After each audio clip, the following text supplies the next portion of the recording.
Hello and welcome to SoapHutch's Dining Room Studios. I'm here today to introduce you to a new mold. It's a slab mold, an HDPE PressLock slab mold that we call Christi, after the person who requested this design. This is, as I said, a slab mold with a twist. It adds some functionality and some features to it that I think you might find interesting. Like any HDPE slab mold, or PressLock mold rather, from SoapHutch, the mold comes with a base, half-inch HDPE base with 4 dados for the 4 sides to be inserted into. The easiest way I found to assemble a PressLock soap mold is to take one of the ends and align it so that the slots on the 2 ends of the end piece match the width of the inside of the mold.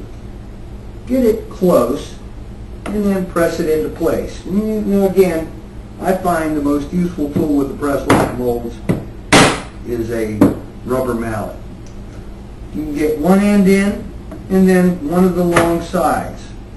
And you may find that because this piece is not properly oriented, there may be a gap. You may have to tap it to get it in place. But once you've got the other, or the long side aligned, again, tap it in place. You'll know that you have it all the way inserted when the 2 edges are smooth. Take the other end, or the other long side, put it in place, and that should be aligned fairly well.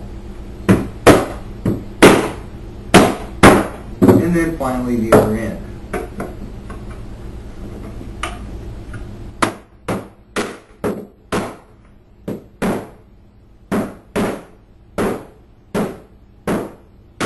Again, I found to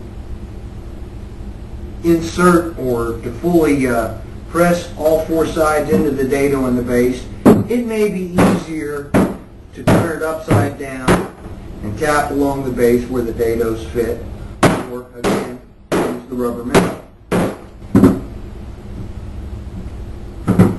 Quickly verify that the 4 corners are even, and you know you have it fully inserted.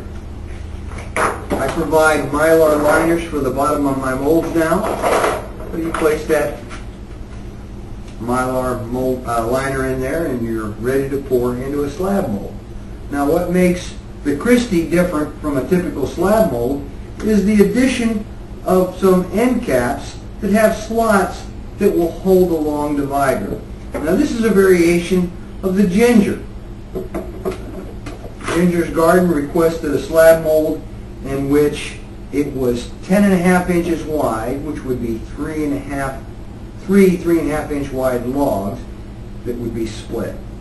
And I provided a long divider and to allow her to vary the width of the slab mold.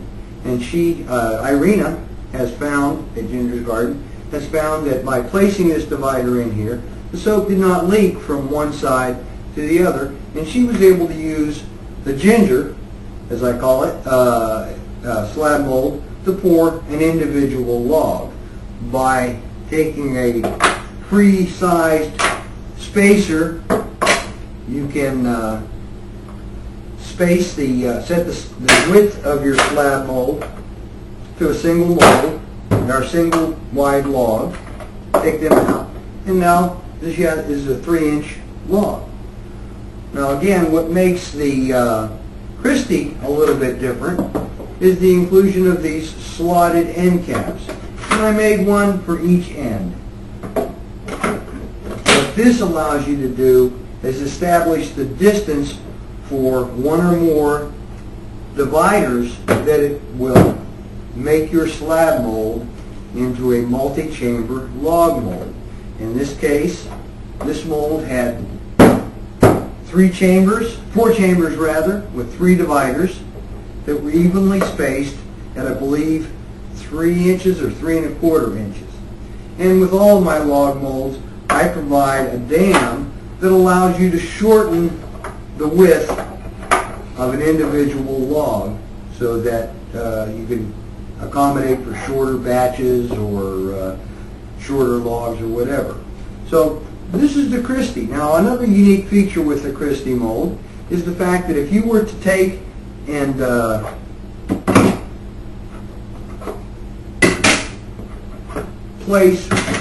remove one of the end caps and rotate the other one so that the smooth surface is against the end, the dividers now fit snugly in there, and again you have the ginger mold that allows you to establish any width that you would like. So if you wanted for something that was the thickness of a bar instead of the width of the bar, the length of the bar, you could do that. You could use variable size spacers. For example, I have some here that are 4.5 inches wide, and like the ginger mold, you simply place these spacers, and they could be anything, a piece of wood that's the size you want, and now you have a log the width of the spacer. You could use a soap bar for that matter. If you've got a favorite size soap bar, you could use that to establish it. So the Christi mold, one, has multiple chambers with fixed widths based on where the slots are placed. The width of the slab mold will be some multiple of the number of chambers that you would like, and also plus the distance of the spacers or the dividers that you're using. So in this case here, it was about, I think it was 15 inches wide. The length is typically a multiple of the bar thickness that you're going to slice your bar. So the mold could be made to any size, any number of these slots, any number of columns, up to probably 4 is as wide as I've made them. You could probably go 5 or 6 if you'd like. But again, I think the unique thing about this is the fact that by using just one of the dividers, one of the end caps, slotted end caps, rotated around, you have the flexibility to move your divider to whatever width you'd like, in addition to the fixed width that is provided by the slots. One word of caution though, these end caps are made of 1/4 inch material and the slot's an 1/8 inch deep. So when you unmold this and you have your slab with your 4 dividers and soap embedded in it, you'll take the 4 sides off and you'll have just your slab with your dividers, and then you'll be popping each one of the logs off.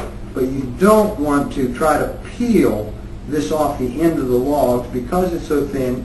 You might break the end cap, which they can be replaced, but just a word of caution on that.